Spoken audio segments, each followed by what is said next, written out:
గత వారం 10 రోజులుగా పవన్ కళ్యాణ్ గారిని కానివ్వండి, జనసేన పార్టీని కానివ్వండి ఎలా అయితే దూషిస్తున్నారో ఇదంతా మనం చూస్తూనే ఉన్నాం. ఈ పరిస్థితుల్లో ఈరోజు ప్రెస్ మీట్ పెట్టడానికి కారణం, మొన్న కవితక్క గారు టీఆర్ఎస్ 2.0 అని చెప్పి మొదలుపెట్టారు. టీఆర్ఎస్ 1.0లో ఏం జరిగింది, టీఆర్ఎస్ ఏ నినాదంతో ఉపయోగించుకొని అసలు గద్దెనెక్కింది, ఈ 10 సంవత్సరాలు ఆవిడేం చేశారు అంటే రాష్ట్ర ప్రయోజనాలు పక్కన పెట్టి కుటుంబ ప్రయోజనాలు చూసుకుంటూ ఎప్పుడైతే వాళ్ళు గద్దె దిగాల్సి వచ్చిందో అప్పుడు మీకు టీఆర్ఎస్ తెలంగాణ, టీఆర్ఎస్ 2.0 ఇవన్నీ గుర్తుకొచ్చాయి. కవితక్క గారు, మీరు ఏ ఉద్దేశంతో పవన్ కళ్యాణ్ గారిని అడుగు పెట్టకూడదు తెలంగాణ రాష్ట్రంలో అంటున్నారు? అంటే మీరు చేసినవన్నీ ఇప్పుడు ఎక్కడ బయటికి లాగుతారు అనే భయమా? మీరు టీఆర్ఎస్ నుంచి బీఆర్ఎస్ మారినప్పుడు మీరు ఎందుకు ఏది మాట్లాడలేదు? బీఆర్ఎస్ నుంచి మళ్ళీ టీఆర్ఎస్ 2.0 అని చెప్పుకోవడానికి సిగ్గుగా కూడా లేదా?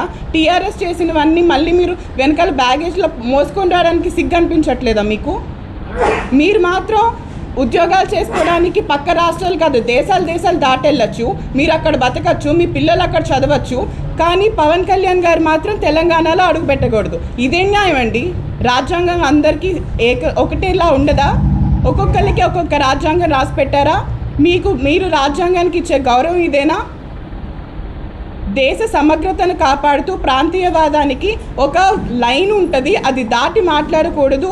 ప్రాంతీయవాదాన్ని, జాతీయ సమగ్రత డిస్టర్బ్ చేయకూడదు అనే మాట పవన్ కళ్యాణ్ గారు మాట్లాడితే ఆయనకి ఆంధ్రవాదిగా ముద్ర వేసేస్తారు.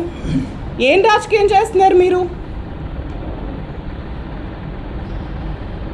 మీరు ఏదన్నా చెప్పేటప్పుడు మీకు పక్క దేశం నుంచి వచ్చి ఇక్కడ పక్క దేశం వాళ్ళు ఒక పార్టీకి అధినేతగా ఉంటూ ఆ పార్టీని మీరు ఇక్కడ తెలంగాణలో గెలిపించడానికి మీకేమీ అభ్యంతరం లేదు. కానీ తెలంగాణ గడ్డ మీద పెట్టిన జనసేన పార్టీ ఇక్కడ ఎంతో కొంత ముందుకెళ్తోంది అని ఎక్కడ చిన్న అనుమానం వచ్చినా కూడా మీరు భరించలేరు.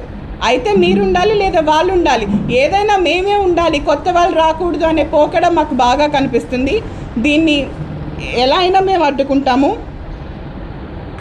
జనసేన రాకూడదు, పవన్ కళ్యాణ్ రాకూడదు అని చెప్పి మాట్లాడుతున్నారు.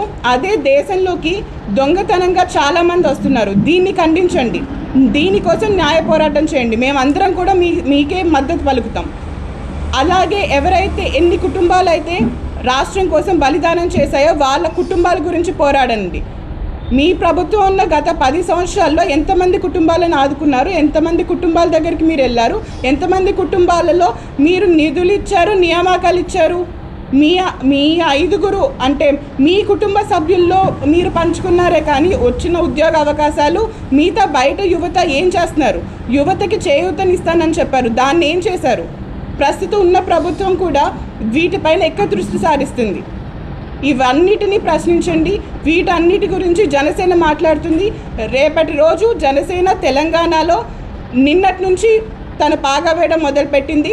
రానున్న రోజుల్లో ఇంకా బలపడి ప్రజల గొంతుకై నిలిచి ఏదైతే రాష్ట్ర విభజన సమయంలో ఏ కోరికల కోసమైతే అది అంతమంది బలిదానం చేశారో వాటన్నిటికీ న్యాయం జరిగేలాగా జనసేన నిలబడుతుంది. పవన్ కళ్యాణ్ గారు నిలబడతారు. జై జనసేన, జై తెలంగాణ, జై హింద్.